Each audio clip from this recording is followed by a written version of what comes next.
Oh my gosh, this thing is like taking We're live. down the thing. Mine says off air, but mine says live now. Oh, there it is. Okay, here we go. Now I gotta pull up. I'm trying to. Oh, there it is. Yes. It worked. It worked. Oh my gosh, I can't believe it. Where is hide the chat? Why? Oh, top chat. Hey. Oh, yeah, put it to live. There we go. Live chat. Okay, good. We're even early. I'm so less stressed out tonight than I was on Sunday. Oh man. Well, you had quite a day on Sunday. Her day was horrible. It was. Oh my gosh, so many things going on. Yeah. I do find these live shows sometimes slightly stressful though. Even though they're so much fun, even if you're not the one leading it, I'm like, oh gosh, my phone's gonna implode or something. Like that's my thought process. But it's all good. So I'm just thinking I'll cut myself off. There's feedback, whatever. I don't know. Basically, I am a leader. I'm a good leader, but I spend so much time going, Lisa, tell me how to do this. Mark, tell me how to do this. Yeah. All right. Well, we've already got quite a bit. Oh, wow. Look at all these people. Let me see. I need to. Okay. Jesse's already in here being a smart ass. Hey, Trish is here. Hey, Trish. Hey, ladies. You guys, Jen just read the questions that she's going to ask us, and she's got like 14 amazing questions. I'm excited. There's going to be a test. Yeah, we're going to have a quiz at the end. So, yeah, you're so. Are we? Let's see. It's only 5 till. We can goof off for another 5 minutes? Yeah. Yeah. Yep. This is a good book. Oh, I know what I wanted to say. Ashley, you know all about Julia London, don't you? Did you read all that? I've read one of hers, but I haven't read too many of hers, actually. Yeah. Oh, I thought you'd read. I haven't. I've read Julia Quinn. Julia Quinn I've read a lot of, but not Julia London. Well, she does a lot of that historical romance, and I loved that back when I was in high school, and I've kind of gotten away from it. Yeah, and she wrote this series, and I read the 3rd book. I think it's the 3rd book in the series. I forget, the Lake Haven series, and I reread it. I re-listened to it, and I swear that's one of the best romances, if not the best romance that I've ever read. Yeah. Is it historical? No, it's contemporary. Oh, I'll have to check it out. She writes both historical and contemporary. I think more historical though, but yeah. Way more. That's why I thought if you've read her, I would love to know what contemporaries should I read. So no, I haven't. She's one of those ones that's on the list of ever expanding people. Yeah. I just haven't got to yet. But I own a couple of her books. But I didn't know she wrote contemporary, so I'll have to look into that too. Yeah. This was called Suddenly Engaged, and it has a relationship in it between the love interest, the guy, and the woman's daughter that is phenomenal. It's so well written. The dialogue is fantastic. The plot line will make you sob. I was crying. I never cry at anything. Are you guys ready to get the show on the road? Let's get this show on the road. I gotta go to bed at some point. There are ants. Where are these ants coming from? Lisa, you guys, why did I move to Florida and ants are taking over? What the heck? Oh, I feel your pain. Yeah. Okay, let's see. And I'm not even looking at this chat. Okay, how do I make the chat window bigger? Why is it so small? Oh, no. Okay. Okay, let's welcome everybody. We're really glad you're here. And everybody say happy birthday to Ashley, because it was the 22nd of August. It wasn't very long ago. Thank you. How old were you? Yep. 28. Oh, not even 29. Oh my gosh, you can't even say 20. I don't know. I kind of circles with 27 last year. So this year I'm like, oh, it's okay. I don't know. It seems like not middle 20s anymore. So I had to be an adult. It was difficult. Kind of. You always measure how much time you've got left, and you got all kinds of time. There you go. I'm worried about turning 30. Yeah, nice try. Yeah, me too. Yeah. Okay, so we're talking about All Your Perfects by Colleen Hoover. Who liked it and who didn't and why? So, Ashley, what do you think? You gave it a 4. You gave it a 4 Yeah, stars. I gave it a 4. I felt like I really enjoyed it, and I liked the writing. I like Colleen Hoover. Like, I liked all her older stuff a lot, and I haven't read some of her newer stuff, but I really enjoyed it. But the emotional, like, toll it took on me, I felt like that's why I gave it a minus, just because some of the things that happen in the book weren't things I'm okay with necessarily, but I felt like I could read about it. I just didn't want to like be that person. You know what I mean? Oh yeah. So yeah, I liked it. I enjoyed it. It was an emotion. I think I listened to the audiobook actually, and I think I listened to it in like a day. Like I couldn't stop. But so it was a good book. It was so engrossing, but there were just a few things that I'm like, oh, you make that like grimace face where you're like, oh, like, where are we going with this? But I felt like it was very true to Colleen Hoover fashion, because I feel like there's something like that in everything I read. You know what I mean? So yeah. What other ones of hers have you read? I read, what was the first one? I've read Slammed. I read Slammed. I read Point of Retreat. I read Hopeless. I've read Ugly Love. I think I've read Confess, but I haven't read her last couple of ones that have come out. So I haven't quite caught up on those. And I didn't read her YA one that came out. Yeah.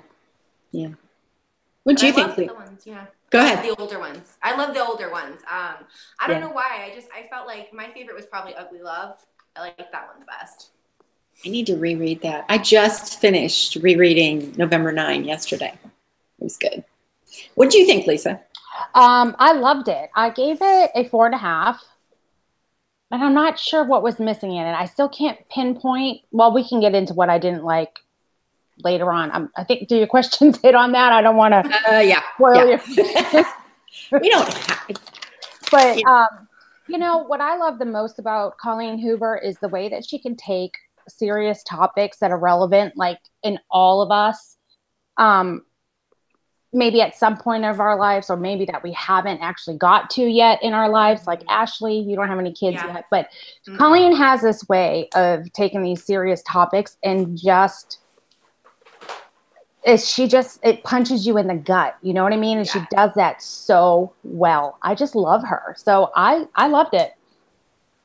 Yeah, I did too. I can't remember what I gave it. I think it was 4.5, because this addresses a whole lot of issues that I've been through with regard to infertility, can't have kids, the obsession, well, I'm still married, so actually, let's not even get into that. But yeah, I mean, and the way she does it with like you say, the emotion, it just, whew. Yeah, it just punches you. It just really impacts you. Yeah. And she always, well, I've met her a couple of times, and she has said, I will always give you a happy ending. And I think, thank God, because the way she puts you through the ringer, man, if she didn't give us a happy ending, nobody would read her books. I wouldn't read her books. I don't know. For a minute there, I was like, this is the first one that's not going to have a good ending. And I'm like, why have I read this? But she worked it out in the end, and I really like the ending. But I know it's later. Jackie just mentions in the comment that she was worried about picking this up due to all the controversy surrounding her. It's all bullshit. Don't listen. Yes. She's a great writer.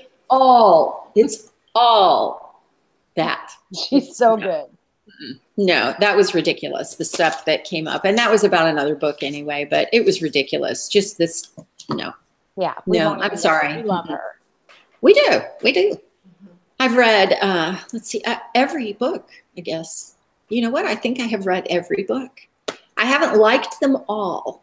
I wasn't wild about Without Merit, and I had some problems with It Ends With Us, but the rest of them I pretty much all like. Well, Confess. I wasn't a big fan of Confess, but the rest of them I liked. You know what? I don't think I've ever read Point of Retreat. It's the only one. Okay, let's move on. Let's move on. What did you think of that whole scene in the hallway? Was that my God.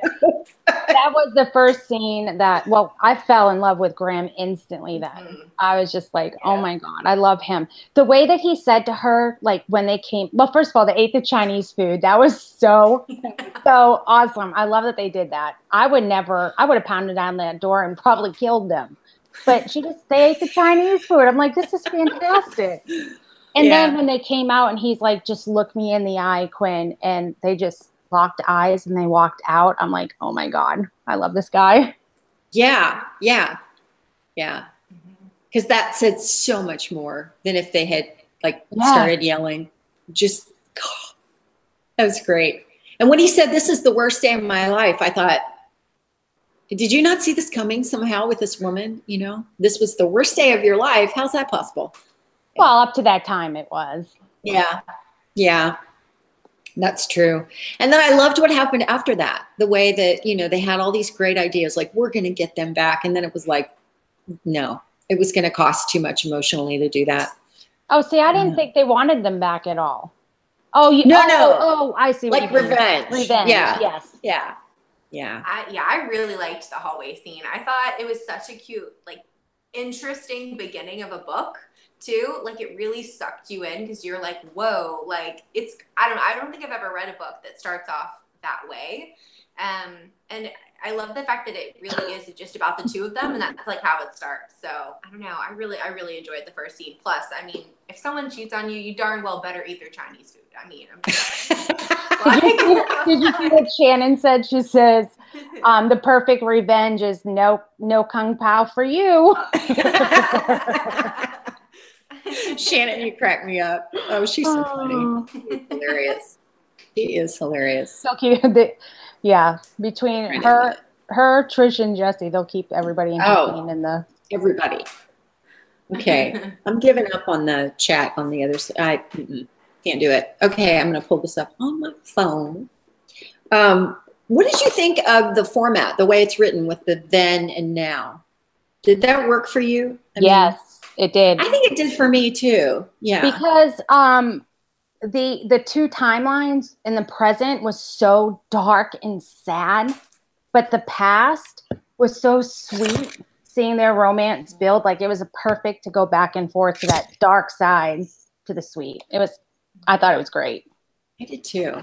It was kind of nice seeing where they came from, you know, how they got to where they were. Mm-hmm. Yeah. I really liked it. I mean, the only thing was occasionally I was like, let's just stay in the past for a few more minutes before we go back to the present, because it was, you know, it was really dark. I mean, I feel like that was where a lot of the character development was, so that was really interesting in the present, but the past was so sweet. But I agree. If it was just set in the present tense, I don't think I would have enjoyed it as much if we hadn't gotten all the background and the backstory and kind of how they met and all that stuff. Yeah, it was too intense. Yeah, it was too much. Yeah. Yeah, and the whole thing, you know, where he was just so too good to be true, really, honestly. I mean, I think I want one. I want a gram. Can I please have a gram? Can somebody send me a gram? Is he on Amazon? Can I order one? Holy crap, he was so good. You can go on Tinder and just keep swiping left. He never shows up. Yeah, really. I don't know. Maybe he could be my son-in-law. But the whole thing about where doesn't he take her to his parents' house for like dinner and they make up this whole story? Isn't that what happened?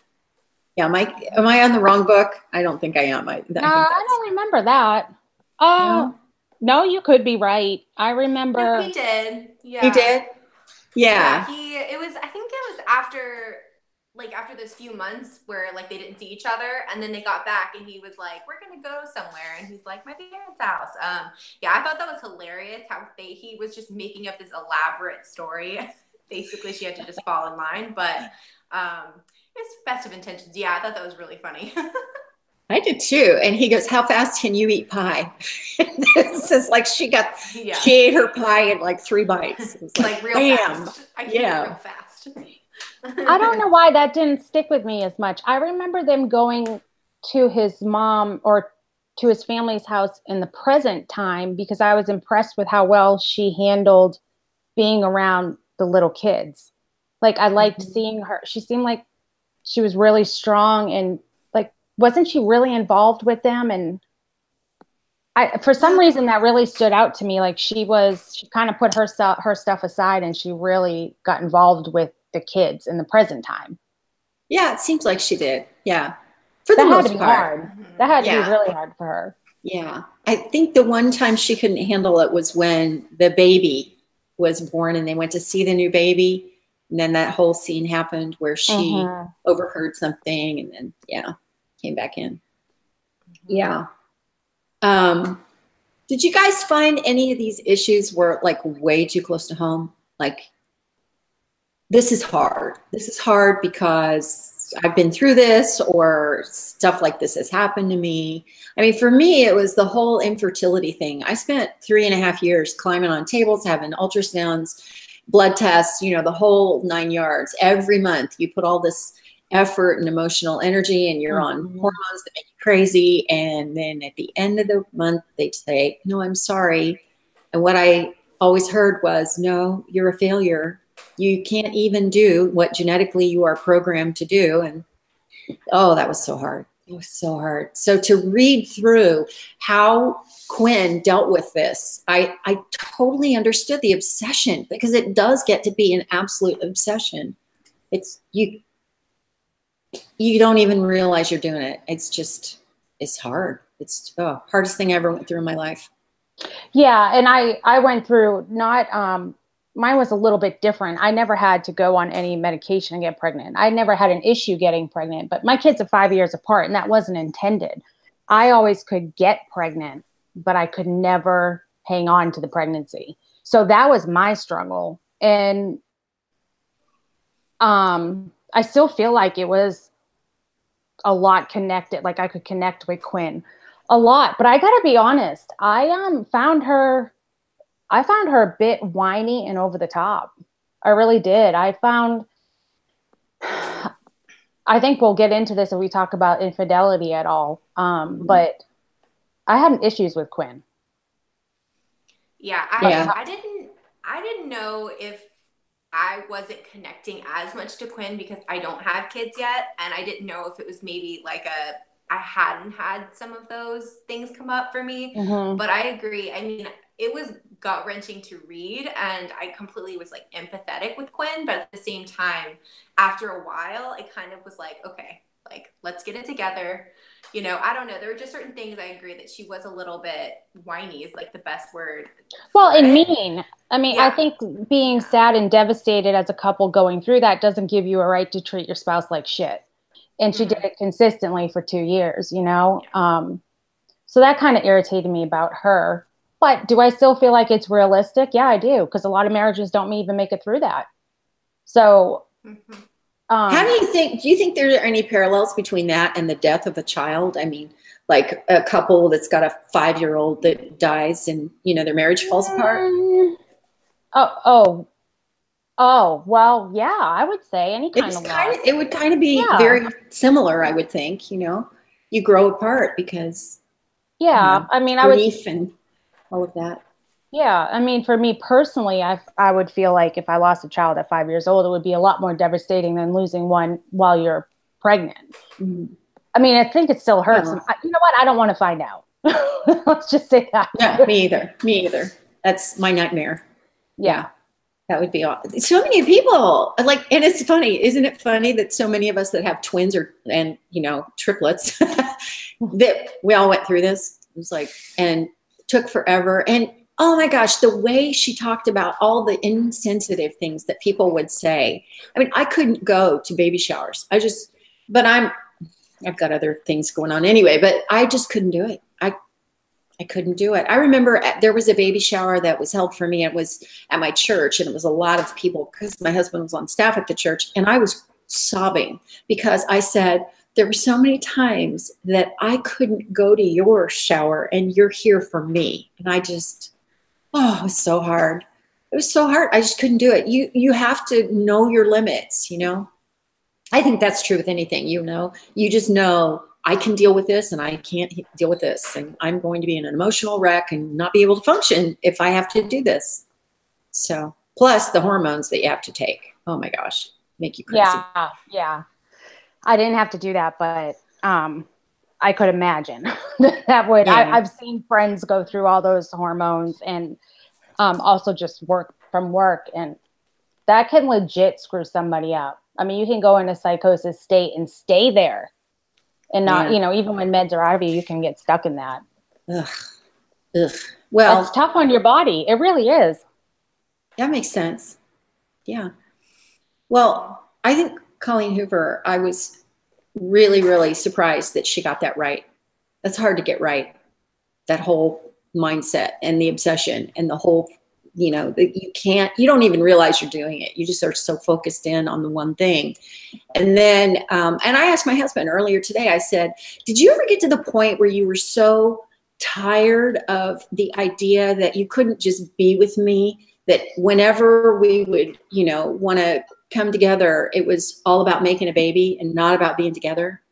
You know, that whole, I said, did you ever feel like that? And it was a hard thing to talk about, but because he always is like, he's a person that wants me to be happy. So his happiness is all caught up in mine, and that entered into it. But, you know, the way Graham responded, you know, and the whole thing about, why does it always have to be about making a baby? And she couldn't let go of that. She just, Graham he's a saint. He has a spot right next to Mother Teresa, as far as I'm concerned. I don't know how he tolerated her. I really don't. Man, he just. Yeah. And you guys were talking, when you were bringing up, you know, baby showers and all that, there was a spot in a book where they went to lunch with her mother, who was a nightmare. Yes. Her mother's friend was Eleanor. And do you remember the things she was saying to her? Like, oh, it just wasn't meant to be. Or, you know, like. Everything happens for a reason. Or maybe you should try adoption, or maybe you should try IVF. Isn't that what she said? And she's like, yeah, I did. Yeah. I second mortgaged my house. I used all my savings. God, people like that just drive me nuts. Yeah, they mean well, but, and there's a line, she says, if God doesn't give babies to people who aren't ready for them, he's got a lot of explaining to do. Yeah. Because some of the mothers he chose, and anyway, I highlighted that from the book. The end of that sentence is true though, Jen, where if that is true that God's doing that, then he chose some pretty shitty parents out there. Because there's a lot of people having kids that shouldn't be. Oh, I know what's the rest of that. She says he's got a lot of explaining to do, because some of the mothers he chose to be fertile are very questionable. My own mother being one of them. I loved how she and her sister would go, your mother. Your mother. I thought that was great. Oh, gosh.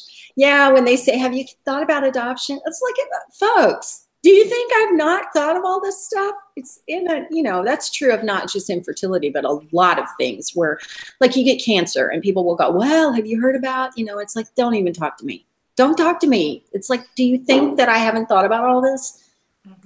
Yeah. Yeah. God, her mother was terrible. Oh, she was awful. Did she ever get better? I can't remember. No, I don't think so. No, there was no hope. No. Hope. I don't know. I don't know. I can't remember. Do you think it would have been better in this book if we had like a, I don't know. It would have been hard to do it then and now with Quinn's perspective and then Graham's perspective. I would have loved to have been inside Graham's head. I think that would have been great. Well, you know, I thought about that. Well, what do you think, Jen? Yeah, I think it would have been great. I think we would have gotten a lot more balanced view of what it's like to go through this whole thing. Yeah. I don't think it was needed, only because, again, Colleen Hoover just could do it right for me. She, in the past or in the then, you could really see it through Quinn's writing or telling the story, like how amazing he was. And then I think if she did that, the letters that he wrote that she opened up wouldn't have been as impactful, I don't think. Because that's when I started to cry. I didn't cry before any of that. Yeah. So those letters, if we could see everything about him, I don't think I would have been that punch again in my gut if we got his voice before. Yeah. I feel like I would have loved to have seen Graham's perspective just because I liked Graham, but I don't know if it was necessarily like you said, I don't think it was needed. And I agree. Like, I feel like because you were going through it with Quinn, when you did get those things at the end, you're like, it was more emotional than I think it would have been if you knew the whole time what he was thinking. But I still wish there was maybe just like an epilogue or something with him, because I just really loved Graham. So. Well, Jesse's comment, you can't see them, right? Jen, you're not. Oh yeah, she skipped the letters. Are you serious, Jesse? Like, yeah. Are you kidding me? Oh, read them. Go. Yes. I wonder if anybody else did. Child, there's something wrong with you. Yeah. I will admit though, I've done that in other books, but I listened to this on audiobook, so I had to listen obviously to everything, but I don't always love letters in books. Like, I don't like epistolary novels. So I'm with you, Jesse. I have done it, but go read these because they're really good. Oh man. Oh, and then we have somebody that says it made it feel like P.S. I love you. And I completely agree. I had that vibe too. Yeah. Yep. Yeah, a little bit. Jesse, holy moly, let's get on with it. I don't know. They were part of the best part. Yeah. It would have been nice to get his perspective, but I don't know that we actually needed it. Do you think, okay, let's move on to my next question. Bring it. Which is, how much do you think Quinn's mom played into her own view of feeling like she was a total failure as a person? Because she felt like a failure as a mother, like her body didn't work right. So, and then there's her mother. And that whole wedding thing where she was comparing her to this other girl or this other woman. Oh, her daughter did that. Oh, she had these things. That woman. I feel like whether it was like consciously or subconsciously, I think it of course affected her. I mean, to me, it was probably more of like a subconscious thing. Just as a person, she felt like in like somewhere in her soul, she felt like a failure. And I think that just led itself to kind of bleed out when something like this happens. But I feel like anytime you have a parent like that, you're gonna feel like that in some way. I don't know. So yeah, of course, I think it affected her, even though, they kind of try and brush it off like the sisters. And I feel like they're trying to kind of like get past it. I feel like you can say that, but does it really? I think it doesn't always roll off your shoulders as much as you'd like it to. I ditto. Yes. I think she nailed it. Yeah. Ashley, I think that's well said. I agree. Yeah, totally agree. Yeah. Yeah. She was a piece of work. She was definitely a piece of work. She was something. Yeah. Ooh. Yeah. I mean, Graham's family is so different. Just so different. And when they went to their beach house or something, and it was, he's walking around and going, "Did you know?" And they have this. Oh my gosh! And she's like, "Okay, yeah." She has all these, association with her family, so it's like, yeah, that's not a big deal. But I thought that was kind of fun. And he was such a little kid about the whole thing. He's so cute. Yeah. Trish, I'm getting therapy because of her mom. Seriously. I did love it and also when Ava got pregnant and Quinn got mad because everybody was trying to protect her. And I think, oh, what a double-edged sword, because she probably would have been mad if they hadn't been going to protect her, So, yeah. As me going through like what I went through, those poor people who try to help you, it doesn't matter what you say, you can't help. You know what I mean? Like, no, there's no win for the poor people that try. Damned if you do, damned if you don't. There's just nothing. There's nothing to say. Yeah. And, which is hard for the people who love you, right? I mean, you're trying to do something to help, and yet there's nothing you can do. So it's really hard for your loved ones to see you go through that. Yeah. I think we forget that how many people actually go through the pain and the hurt of infertility and then losing a child, or we're always so focused on the mom. All this stuff is hard to talk about, isn't it? Man, thanks, Colleen. That was as usual. Yeah. Oh yes, Jesse. The sister relationship was one of the best things in this. Ava, was her name Ava? I can't remember. Yeah. It was. Mm-hmm. I loved her. Yeah.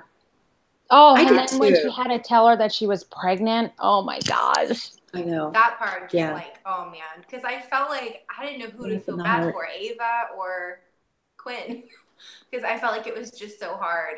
But I loved their sisters. I liked how they stayed in contact, and I felt like that would be so hard to have to tell your sister that, especially when they didn't really necessarily want to have kids right then, and it just kind of happened. It's almost like even kind of worse than trying. So yeah, but I loved them. They were really sweet. If she didn't pick up that phone and call back, I would have thrown that book in the trash, because I was over. I mean, seriously, I would have been so over Quinn at that point. But when she did, and then Quinn's like, I can't believe you called your mother before you called me. Oh, that was good. Yeah, Quinn was just not a very likable character. I mean, I get it, but she just wasn't a fun person to read. Not at all. I didn't like the way she treated Graham. That's what I think everything she went through was, like I said, I mean, I think it was really realistic, but she was very much so. She was rough with him. Yeah. Yeah. I saw a review like after I finished it that said that Quinn was definitely like the villain of the story. They thought that she was like being portrayed as the villain, which was interesting, being the main female like lead. And I was like, oh, I didn't think about that before, that like she might have been, you know what I mean? So after I read that, I was like, yeah, I guess so. I mean, it's not Graham, and there's not that many characters in this book. So I guess if you're going for like who's the villain, it would be Quinn. But yeah. But at the same time, I was like, yeah, but she did have, I don't know. I agree. I think it was Graham that bothered me, because it's like, we need to be a team, like let's get together and like work through it together and not treat him like dirt. So yeah. He would tell her over and over and over again, it's okay. I don't have to be a dad. You're enough for me. And I wonder why it was so hard for her to believe that.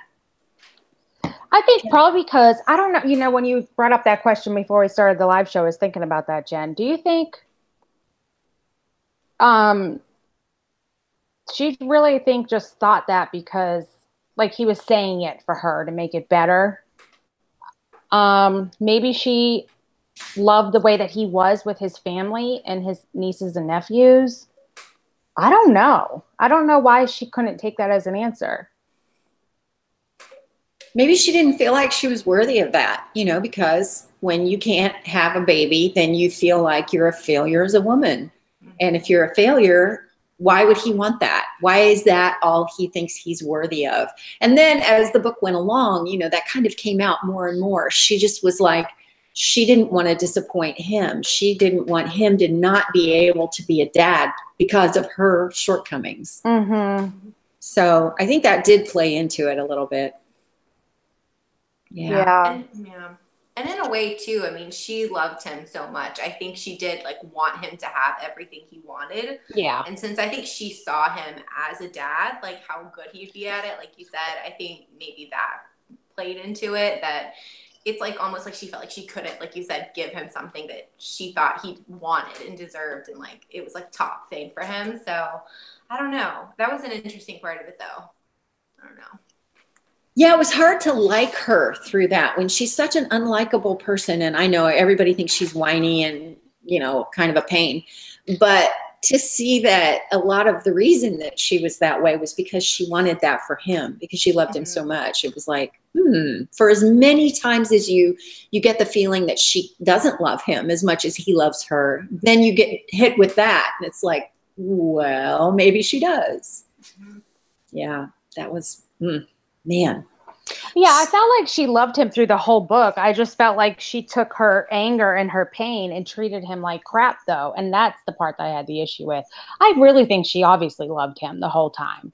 Oh, yeah, I think that too.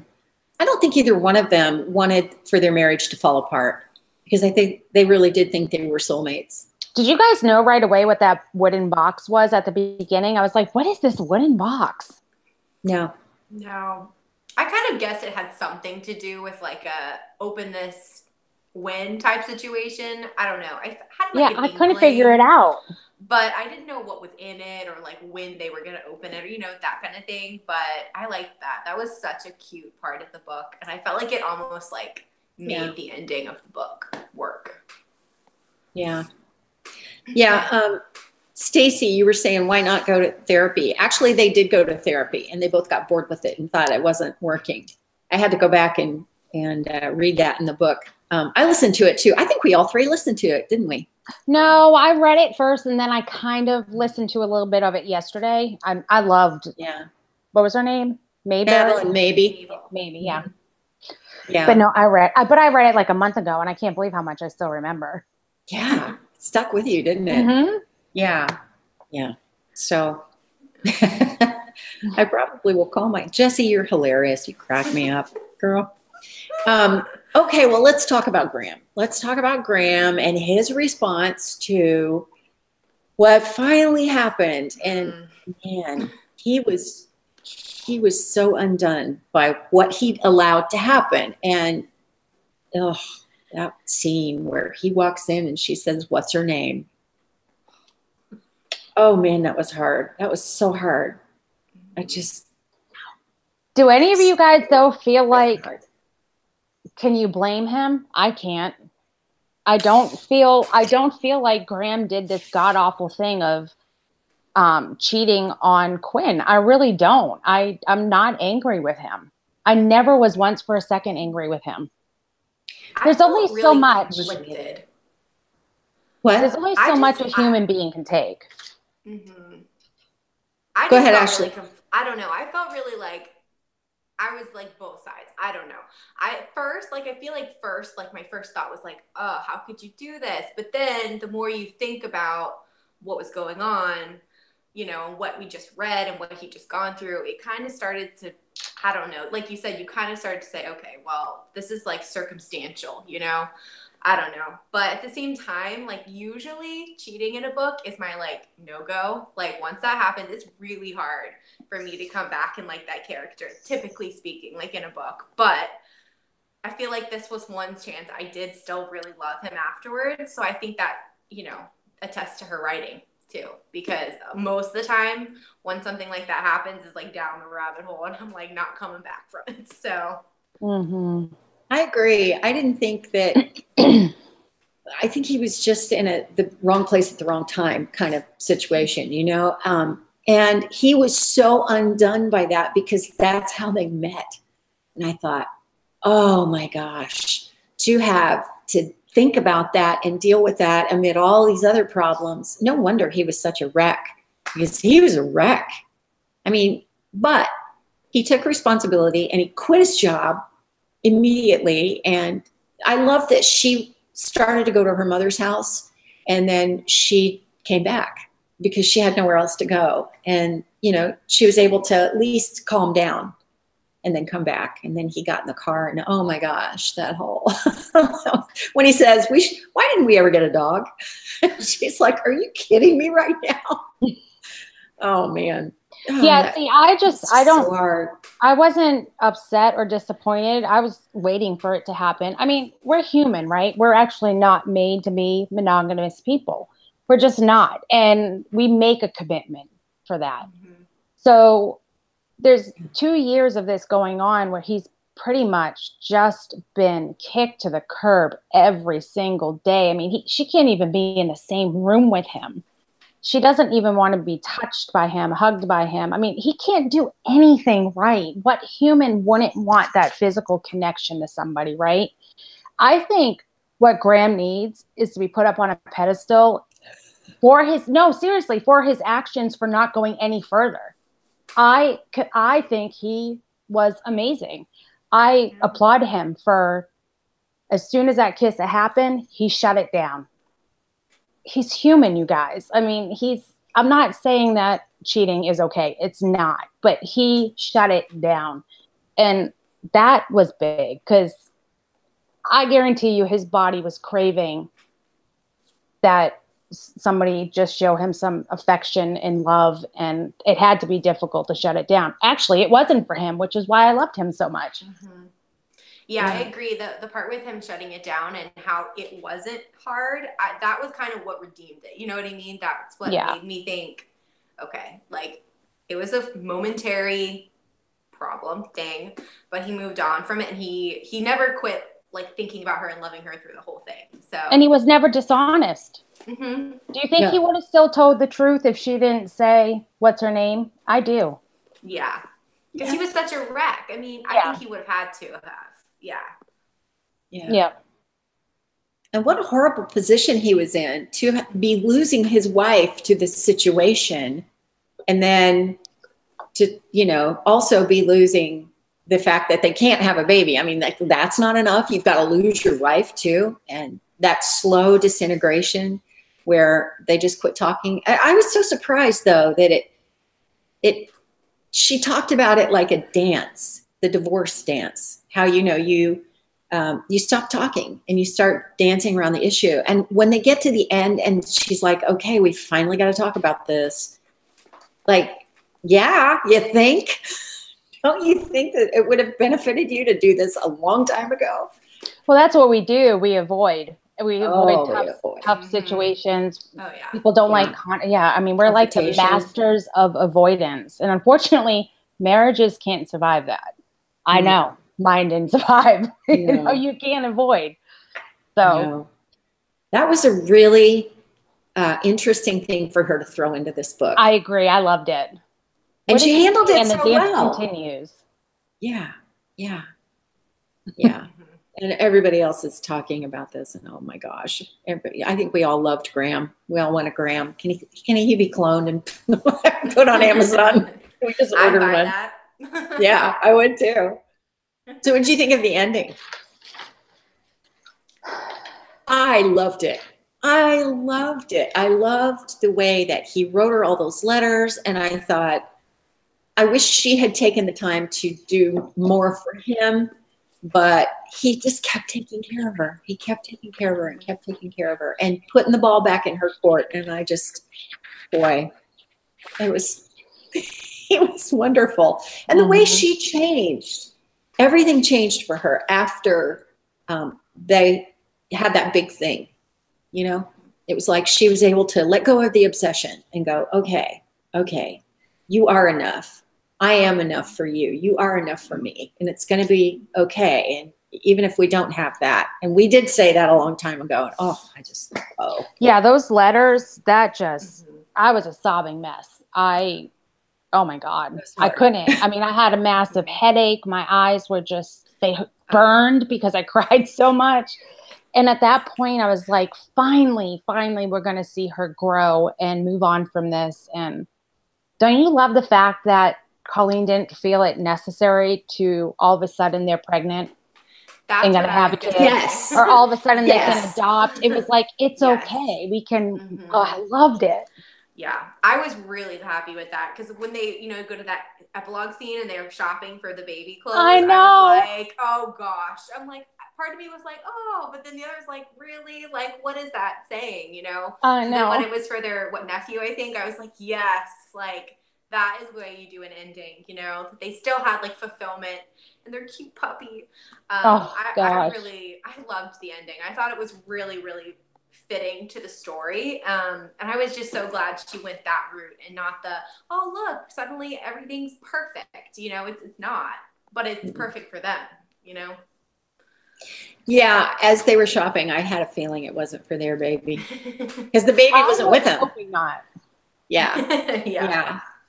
Yeah, but the thing I loved is that I don't know if any of you guys caught this, but there's a reference to a previous book in there that kind of throws you the bone. It's like they're going to get their happy ending. That's why we didn't need an epilogue, because if you've read that book, you know what happens. So it was kind of cool. I don't want to spoil anything from it for anybody, but it was really cool. I feel like I'm gonna have to go back because I don't think I read that. I don't think I read Finding Cinderella, so now I'm like, I gotta reread that now. Or if I have, it was so long ago that I didn't pick up on what it was. So yeah, well, it's the novella that goes along with Hopeless and Losing Hope. That's what I thought, which is why I'm like, how did I not read that? Because I read those two, so maybe I did, and I'm just not remembering it. So well, it's those two characters are Dean Holder, his best friend, and Six, who was next door through the window. Right, it's those two. Yeah. Okay, I'm gonna have to go read that because I don't think I ever read it. I'm really bad about reading novellas. I don't know why, but if it's not like a book, I'm really bad at picking up the novella. And then once I do, I'm like, why don't I read more of these? They're so good. Exactly. I know, exactly. They're always good, and they're usually free or cheap. I know. I don't know why I don't read them. But. Yeah, I know. Do you think it was unrealistic for Graham to keep fighting? I mean, did he kind of go over the top, and did it get to be like, come on, no man would ever do this? You know, I like to say no, but part of me says yes. I don't know. I don't know if I've ever experienced that kind of love or even seen that kind of love. So I would like to think it's not unrealistic, but maybe slightly. Yeah. The like eternal optimist in me is like, no, that's definitely possible. But then you start thinking, well, like same thing. I don't know. I mean, I'd like to say yeah, but at the same time, I felt like there was a point where I feel like most people would have fallen off that wagon and they would have not made it to the point that he did. So I don't know. I like him so much that I hope so. There is a Graham out there somewhere. Yeah. Yeah, that whole soulmate thing, that is, I'm so in love with that concept. Me too. Yeah. So overall thoughts? Annie? I loved it. Now I'm trying to figure out why it is I didn't give it 5 stars. And I think it was because I have too. There was something, I don't know if anybody else felt like this, but since there was something missing and I can't put my finger on what it was. And I don't know if it's because of all the terrible feedback she's got and just the beating around her books. But there was some, I don't know, maybe we needed like a couple more problematic issues in the book for me to like really love it. There just wasn't, I don't know what it is. That extra little spice that puts it over the edge for me was missing. Yeah. Do you have any idea what that would have, if you were to pick something, what that would have been? Would it have been something like her mother was such a villain or did some horrible thing? I think something would have changed with Quinn. I think that I don't know. I think something was missing with Quinn. Not necessarily to make me like her more or dislike her more, but there was just something missing. I can't pinpoint it. Yeah. It would have been interesting if she had taken the plot and kind of flipped it so that Graham was doing all the work at the beginning and then she was doing all the work and then they were both doing the work. That would have been interesting. Or Jen, somebody was saying, what happens if it was actually really flipped? What if it was? Oh, yeah. What if it was he couldn't get her pregnant? You know, that would have been interesting. He was the issue. Yeah. I wonder how Quinn would have felt about that.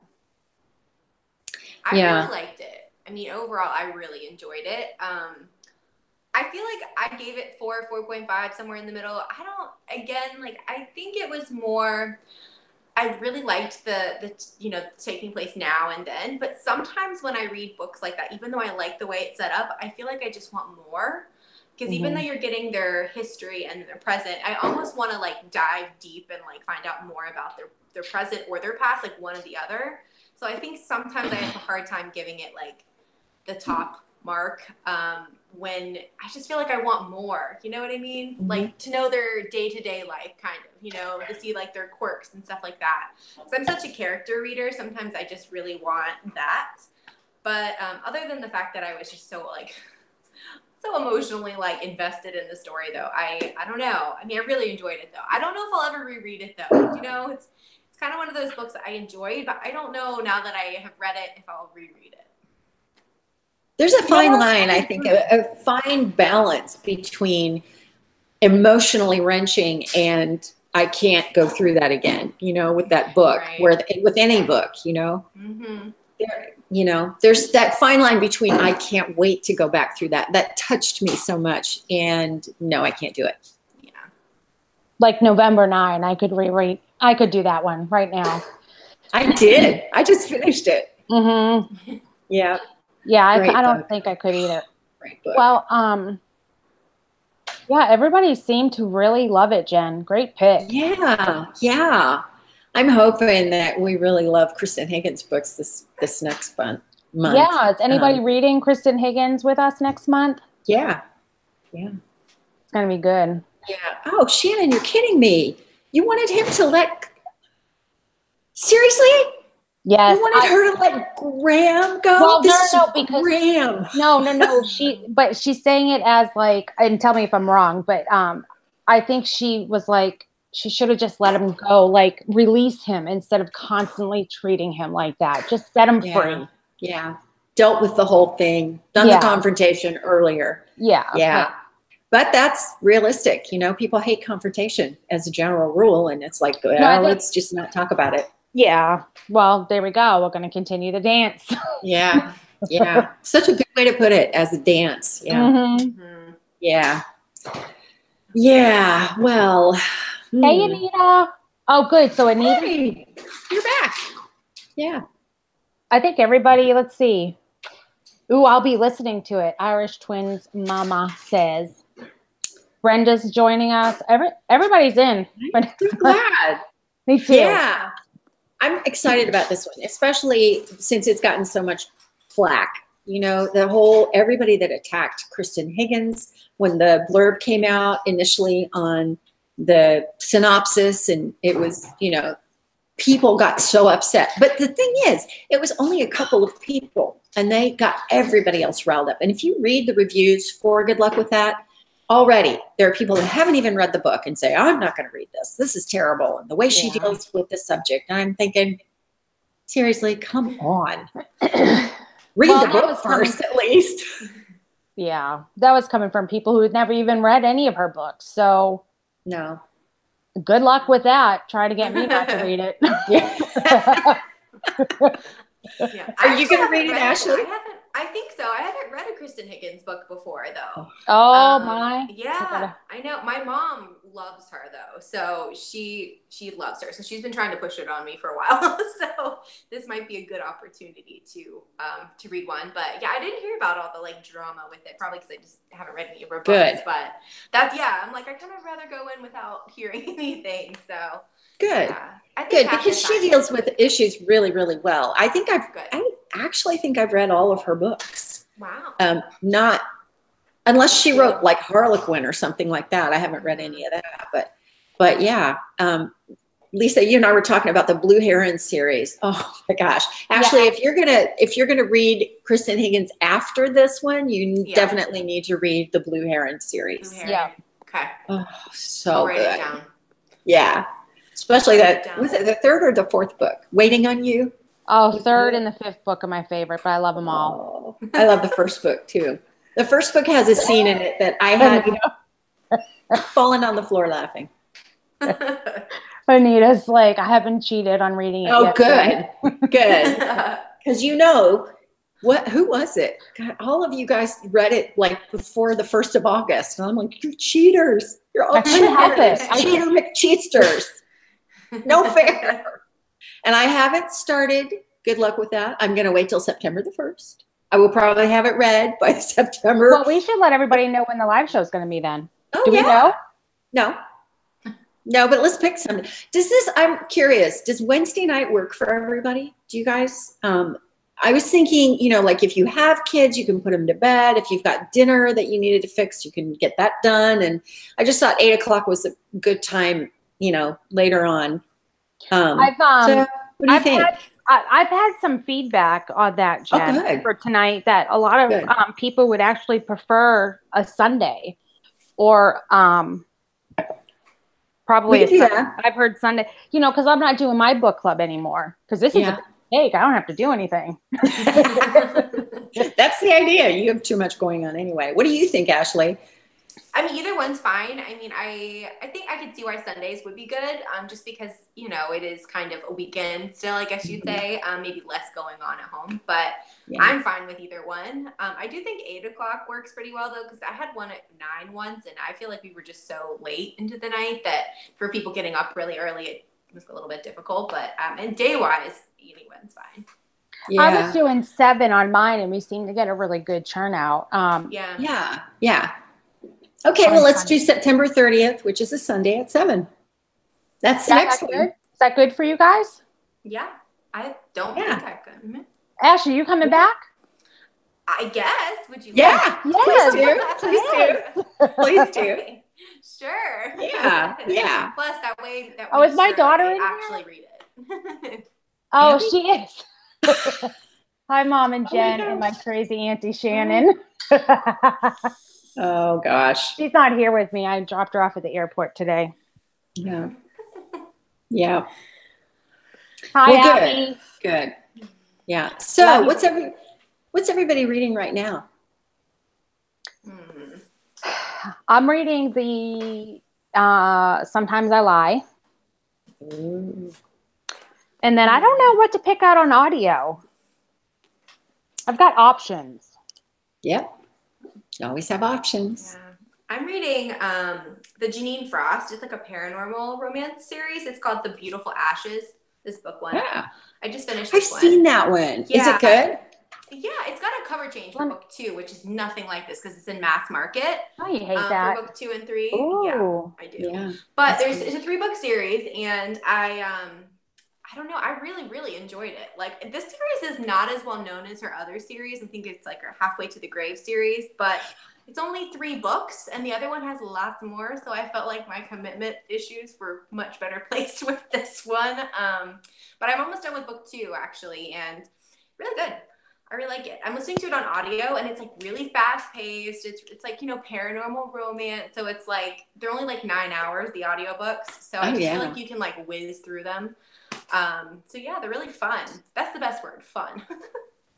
Do you listen to them faster than 1 speed? I do 1.5, and me too. Sometimes I'll do 2, but I feel like I always end up going back to 1.5 because I start getting a little lost at 2.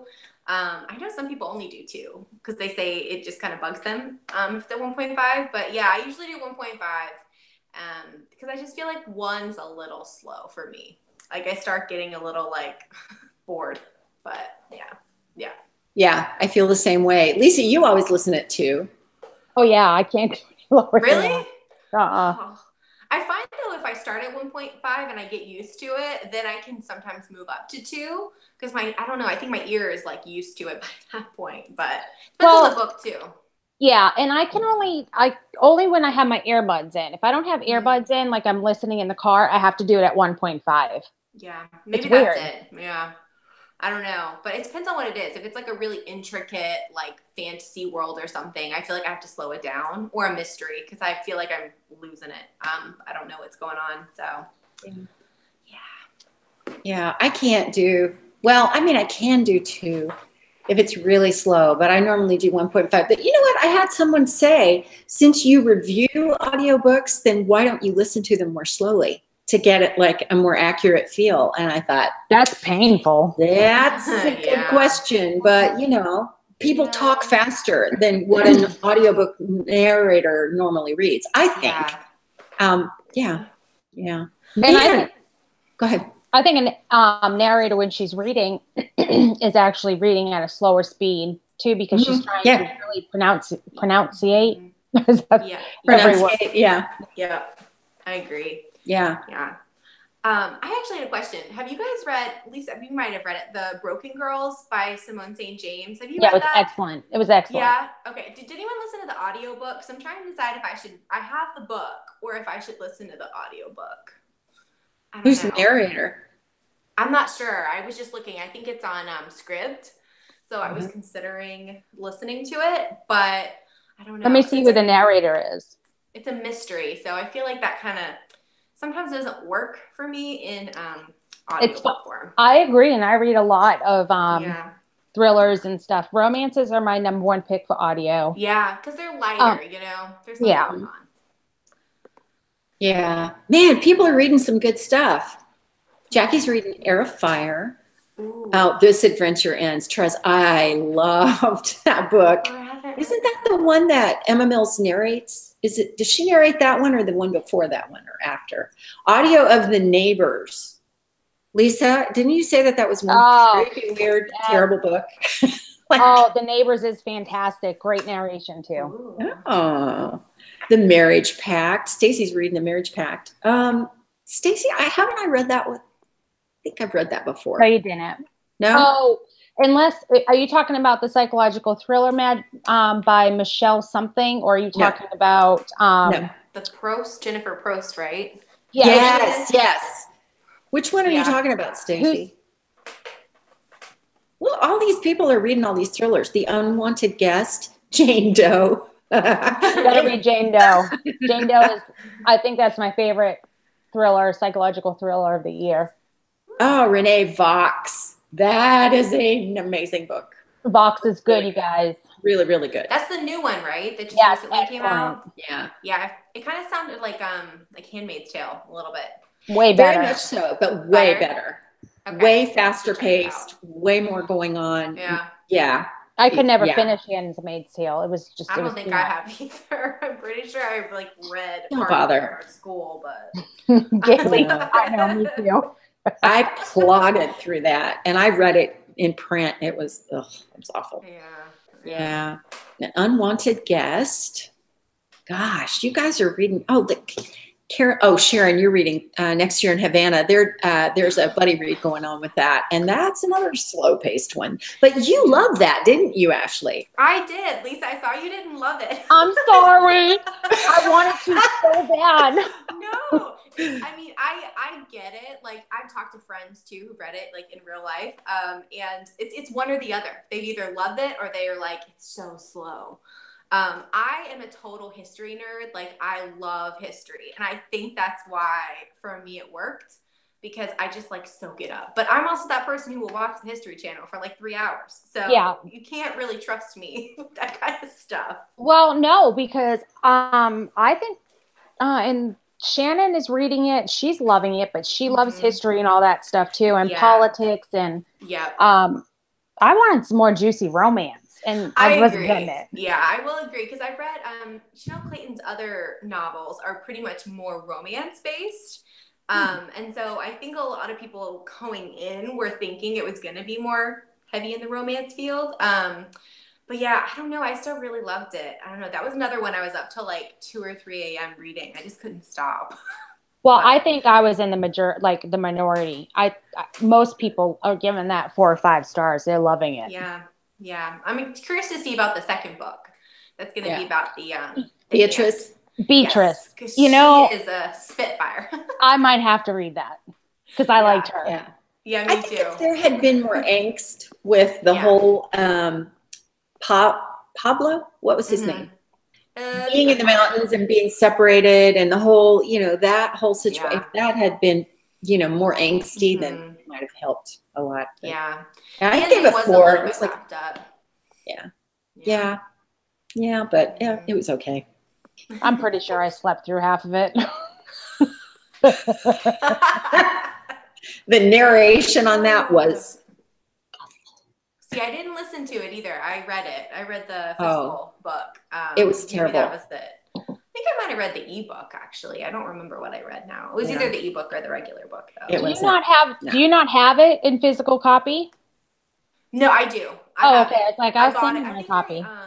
I'm pretty sure I bought it in ebook, but then I really liked it, so I went and bought physical book because it's gorgeous. And it's well, gorgeous. that cover. I mean, even if you just put it on your shelf. Yeah, it's gorgeous. You know, take some pictures with it, you're good. Yeah. Yeah. Mm-hmm. Yeah. Well, I'm reading something and I can't remember what it is.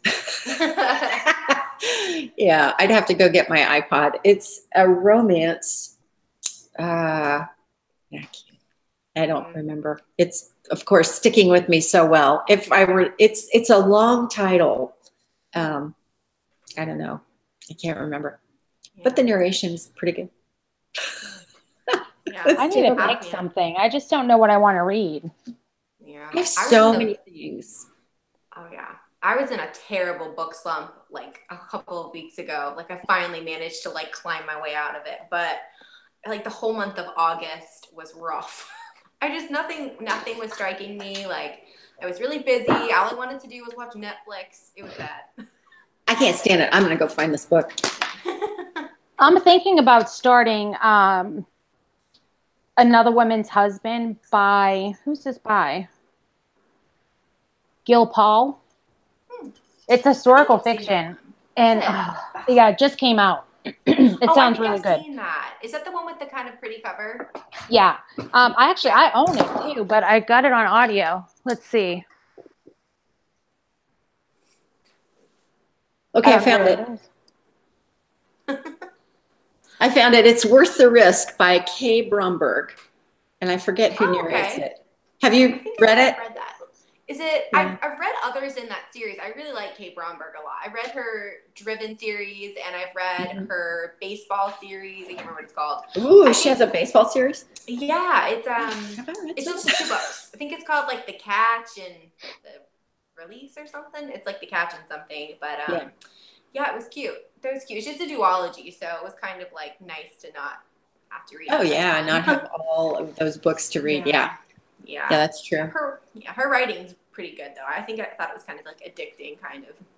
Yeah, I'm not that far into it. I'm just a little ways. I got half an hour. I was going to listen to it today, but we were doing other things, and I had to be with a person. It's like you have to talk. Really cuts into your listening time. Yeah, I can't. I mean, I've got like 600 books unread on my shelves, and I can't figure out what I want to read. I think actually Come Down by Nora Roberts. No, Come Sundown, I think I'm going to read on audio. I grabbed that the other day. Yeah. I've been liking her lately. I don't. Really? Yeah. I've read her in Boonesboro. In Boonesboro series. It's like the Boonesboro Inn. That series, and it's okay. I read it because it was narrated by McLeod Andrews, and I love him. But do you think somebody writes for her? There is no way that she writes all these books. I don't know. How does she do it? I don't know. Very pumping them out. Yeah. I don't know. I have never read a Nora Roberts book. Never. I've tried like twice, but I got like couple chapters in and just didn't like it. So, but it's another one of those, like, I feel like I need to just find the right book. So I don't know, maybe I'll find one eventually. Well, you certainly have a lot to choose from. Right? I like her suspense, like her romance suspense. Yeah. I just bought, cause she's J.D. Robb, right? Yeah.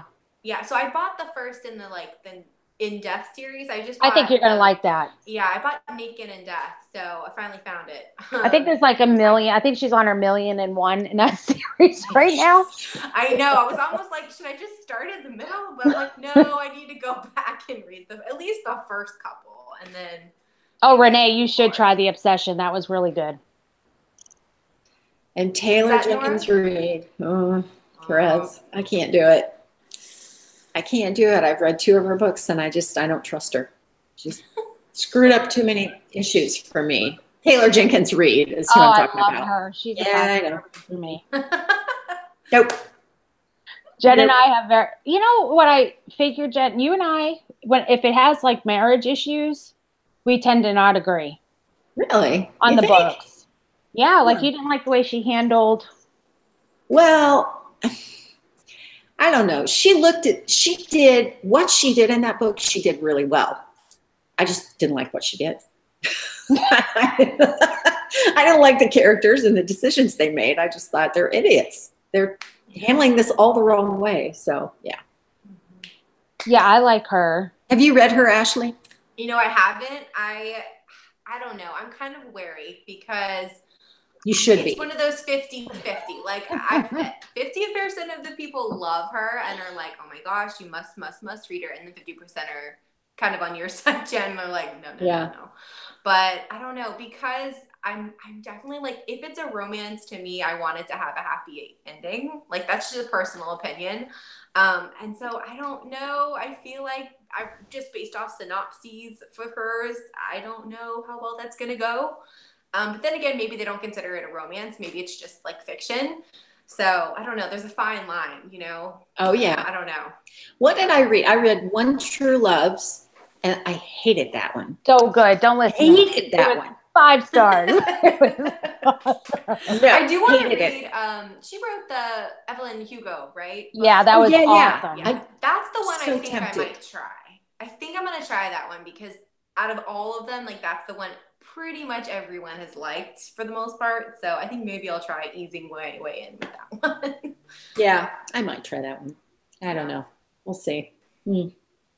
So that's everybody reading. The Seven Husbands of Evelyn Hugo is way different than any other book she's ever written too. I loved it though.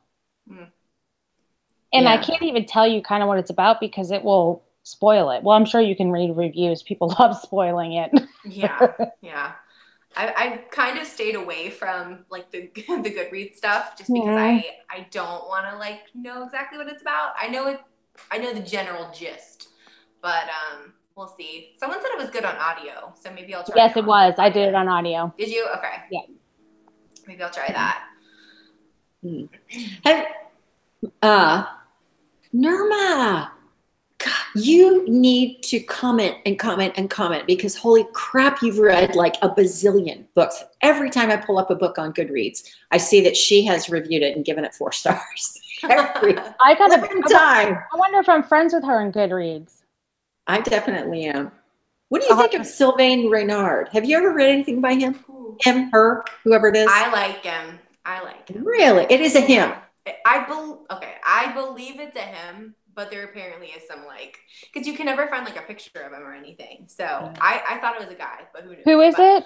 Yeah, that's what I thought too. Sylvain Reynard. I saw that. I mean, it seems like I started one of the books, like an angel book, paranormal romance, and I didn't go any further. I really liked his Gabriel series, like his Gabriel's Inferno series. That's not paranormal, it's contemporary. And looking back, I think there potentially could have been some issues. I read it a while ago. Like, I think I read it when I first was getting into like kind of reading more like traditional romance type stuff. So I feel like some of those first ones I read that I went like gaga over perhaps were not the best. You know what I mean? Because it's like I absolutely know what you mean. I did that with YA, a whole lot of YA, and a whole lot of romance too. I did that with Abby Glines. So, it's like, me too. I know. But I really liked. I liked his writing though. I would try the Gabriel series though, because I read the first one in his paranormal series. I think it's called The Raven. I really liked that as well, but I liked the Gabriel series a little bit better. I may have started that one and then not liked the audio or something. I don't know. I'll have to go back and revisit that though. Oh, Brenda, good luck with One True Loves. Oh, hush now, I swear. Don't listen to her. I know. Well, you know, difference of opinion. You loved it. I didn't like. I'll tell you what to stay away from is the Book of M. Oh, no. How could you say that? Oh, my heart. I loved that book. Everybody that read that, nobody liked it. No, my post-apocalyptic friends all loved it. I love post-apocalyptic. Well, everybody keeps saying there was a magic system in that book, and there was not a magic system. It was just chaotic. It was like weird, crazy stuff was happening, and you just had to go with it. Yeah, I liked it. Anyway, issues. Shannon, you're right. She told me earlier today because I talked to her. She's like, happy. Sarcastic. brat. And I thought, yeah, okay, maybe you are. Oh, that's funny. Well, Lisa, you have to get up in the morning, so we should probably close this down. But yes, thank you all so much for coming and talking and commenting and everything. I'm sorry, but Renee, I lost valuable reading hours with the Book of M. La la la la la la la. I'm not even listening to you. You're all crazy. Y'all crazy. I love you guys. I love you guys too. I do. I mean, this is such a wonderful. See, the batteries were magical. Oh, whatever. Let's just. Okay, we're gonna put the Book of them right over here, up on the shelf to be worshipped where it should be. Oh God. Anyway, we're gonna do this again on September 30th at 7 p.m. That's a Sunday night, and everybody go visit Ashley's channel, which is Ash Heart Books. You love her. Yes, very much so. And you do a lot of historical romance, which is I think it's I do. Fabulous. Yeah, it's like a favorite. But thank you guys for inviting me. I had a really fun time. Thanks for coming. And I feel like it pushed me to read this book because I may not have picked it up otherwise. And we loved it. We all loved it. I hope we like the Kristan Higgins book. Yeah, we will. I hope we do, because we're not, well, we probably can't love it or we won't have anything to talk about. Yeah. True. Yeah, it'll be good. So we're going to do that then. Everybody go to Lisa's channel, which is Books and Smiles, especially if you like thrillers and suspense, psychological. Mm-hmm. Great. And your book hauls are epic. Oh my gosh. It's a book in the mail every day, I swear. A piece of paper out when I'm reading. I'm like, hold on. Wait a minute. She's like, wait, I gotta pause the video. And I do. Yeah. I like go back and rewatch it because I'm I do too. You can just call me. I'll send you pictures of them. Good idea. Yeah, definitely. All right, guys. I love you so much. I really do. I appreciate. I'm so grateful for everybody. Thank you all so much for coming. Thank you all, and you guys are. Love you. Love you guys. Okay. Bye. Bye.